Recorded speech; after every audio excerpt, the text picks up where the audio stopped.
Ndabaramutsa mu izina ry'umwami wacu Yesu Kristo, ndabifuriza umunsi mwiza, umunsi w'amahoro n'umunezero muri mwe mwera. Haleluya, haleluya. Tugiye mu bihe vyiza, ibihe vyo kujana na mpwemu, kandi ababitwitangiye ntaco bahomvye. Nawe uno munsi ndabikwifuriza uzokwamane na mpwemu akurongore muri vyose, kuko niryo sezerano twahawe, niryo sezerano ryashikijwe.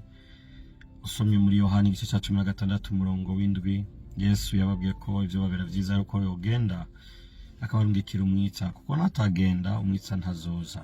Yarabikoze, yaragiye, umwitsa yaraje. Mwitango igice cya 40 mu murongo wa 38 haravuga ngo Farao abaza abo bishikira biwe ati, twobona hehe umuntu ameze nk'uyu ari mu mpwemu y'Imana? Mwene data, nagira ndakubaze, warakiriye Yesu umwami n'umukiza, mpwemu w'Imana akakuzamo? Mbega wowe wararindiriye isezerano maze akakuzako? None nimba yarakujeko, mbega abantu baramenya yuko mpwemu w'Imana ari muri wewe? Abantu bagukikuje barabishingira intaye ko mpwemu w'Imana ari muri wewe?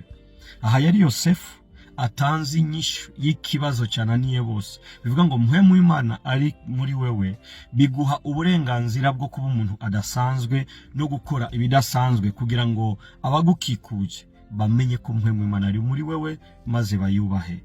Ndakwifuriza rero uno munsi yuko wo kwemerera mpwemu w'Imana ari muri wewe, nimba arimwo akukoresha ibikomeye, akaba ataraza muri wewe, wakiriye Yesu umwami n'umukiza akubereye umukiza wawe, maze mpwemu w'Imana kwinjiremwo ube umwe muri abo bose bahamagariwe gukora ibitangaza n'utwumiza mu izina rya Yesu Kristo. Amen, amen.